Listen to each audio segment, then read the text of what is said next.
Perkenalkan, nama saya Konita Genia Rizkia, NIM 192510, kelas 19-2A05 dari program Studi Sistem Informasi. Pada video uji kompetisi ini, saya mengambil tema B yang berfokus pada optimasi query, indexing, dan anti-pattern.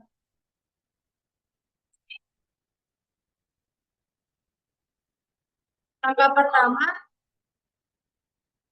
saya akan membuat tabel karyawan untuk mendemonstrasikan performa secara realistis.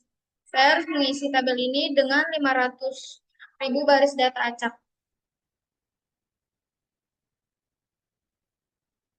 Karena saya menggunakan PostgreSQL, saya bisa langsung memanfaatkan fungsi bawaan generate series untuk mencetak ratusan ribu baris data secara instan dalam memori, lalu mengacak nama departemen dan statusnya tanpa perlu bantuan script dari luar.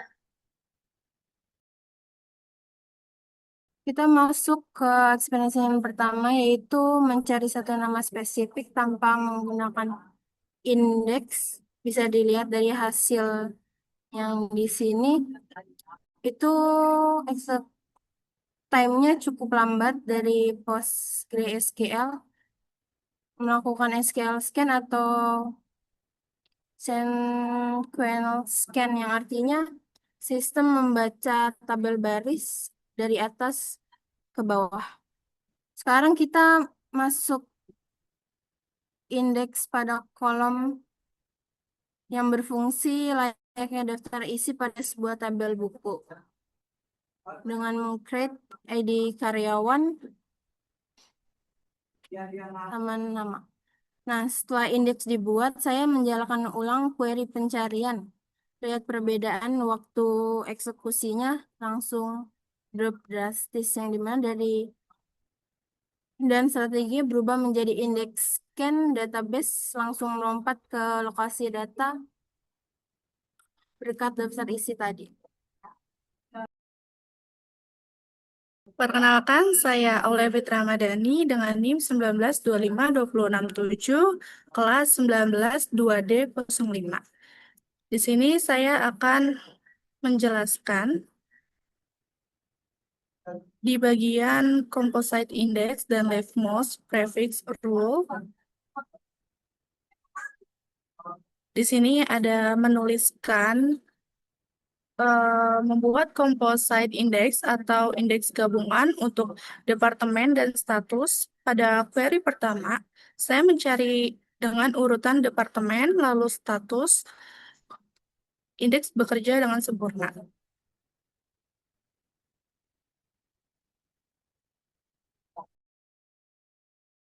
Lalu di sini eh, perhatikan eksekusi query yang kedua.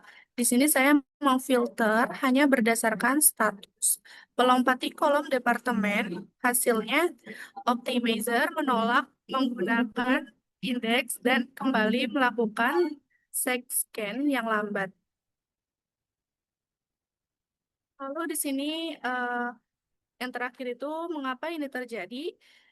Inilah leftmost prefix rule, yaitu indeks gabungan diibaratkan seperti buku telepon yang diurutkan berdasarkan nama belakang, lalu nama depan. Jika Anda hanya tahu nama depannya saja, buku telepon itu tidak akan berguna. Kita harus selalu menyertakan kolom yang paling kiri dari indeks agar indeks tersebut aktif.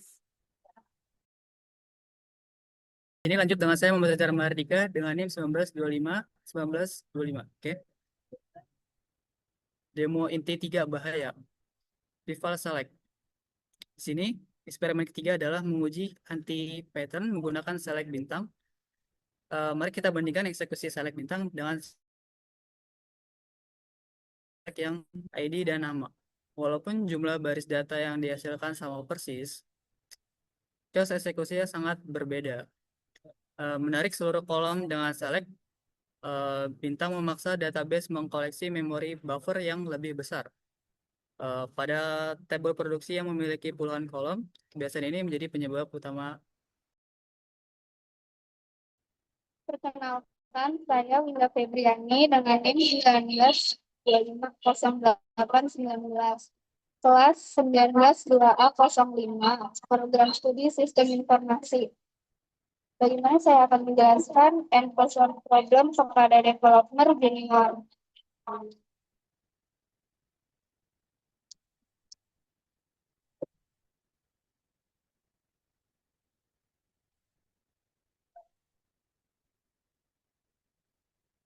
Jika ada developer junior di tim, saya akan menjelaskan N+1 problem seperti ini. Bayangkan Anda disuruh membeli 10 barang di minimarket. Anda berjalan ke minimarket, beli satu barang, pulang, jalan lagi, beli barang kedua, dan seterusnya. N+1 problem terjadi jika kode aplikasi kita melakukan looping dan di dalamnya terdapat dari database. Koneksi database dibuka dan ditutup berulang kali.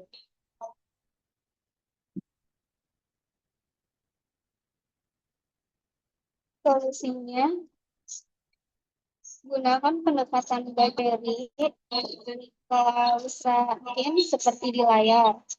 Ketika mengerik data IT dan HR sekaligus dalam satu request. Minimarketnya cukup didatangi satu kali semua barang terbawa. Saya Teddy Saputro dari kelas 19-2A05 yang jelaskan sebagai eksplorasi tambahan. Saya mendemonstrasikan partial index. Indeks ini sangat efektif menghemat ruang penyimpanan server jika pencarian kita didominasi oleh kondisi spesifik saja. Misalnya hanya sering melihat memfilter karyawan yang statusnya aktif. Perkenalkan, nama saya Aisyah Safira Aziza dengan NIM 19252109, kelas 19 2B05, 2D05. Di sini saya akan menjelaskan bagian kesimpulan. Berdasarkan seluruh eksperimen optimasi yang telah kita saksikan bersama pada basis data berisi 500.000 baris ini, dapat disimpulkan bahwa performa sebuah sistem informasi sangat bergantung pada efisiensi penulisan query dan ketepatan strategi indexing. Kita telah membuktikan secara empiris bagaimana pembuatan B3 index mampu memangkas waktu pencarian secara drastis dengan mengubah strategi database dari sequential scan yang lambat menjadi indeks scan yang instan. Namun, indeks bukan sebuah keajaiban yang bekerja tanpa aturan. Pemahaman mendalam mengenai leftmost prefix rule sangat krusial agar composite index tidak menjadi sia-sia saat dieksekusi oleh query optimizer. Selain itu, kita juga mempelajari bahwa menghindari anti-pattern seperti penggunaan select dan skenario loop N+1 problem bukan hanya tentang estetika kode, melainkan tentang menjaga stabilitas memori buffer dan meminimalkan beban I atau O pada server production. Melalui optimalisasi batch query dengan klausa in, serta pemanfaatan partial index untuk kondisi spesifik, kita dapat menghemat ruang penyimpanan sekaligus meningkatkan throughput aplikasi secara signifikan. Sebagai langkah preventif di dunia kerja nyata, saya telah merangkum hasil studi ini ke dalam 5 checklist query audit pribadi yang wajib dilakukan sebelum kode deploy ke lingkungan production. Perkenalkan, nama saya Grazia Raya Tambunan dengan NIM 19251537. Saya dari kelas 19 2B09. Selanjutnya yaitu saya akan menjelaskan checklist query audit. Yang pertama yaitu strategi indexing terpaksa. Pastikan kolom yang sering digunakan dalam klausul where join atau order by telah dipasangkan indeks seperti binary untuk menghindari pemindaian menyeluruh sequential scan pada tabel data skala besar. Lalu yang kedua, eliminasi anti-pattern select. Selalu definisikan kolom secara eksplisit sesuai kebutuhan aplikasi. Menghindari select terbukti memangkas alokasi memori per overhead jika terjadinya yang ketiga yaitu kepatuhan terhadap leftmost prefix rule.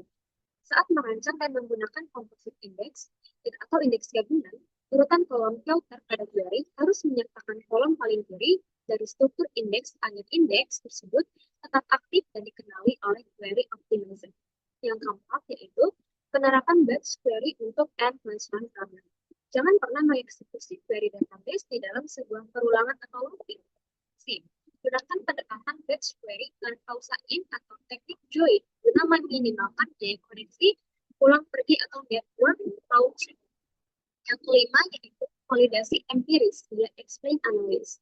Jangan berasumsi atas kecepatan query, selalu lakukan validasi empiris menggunakan perintah explain analysis untuk memeriksa visualisasi execution plan, struktur pencarian data, serta durasi execution timeline.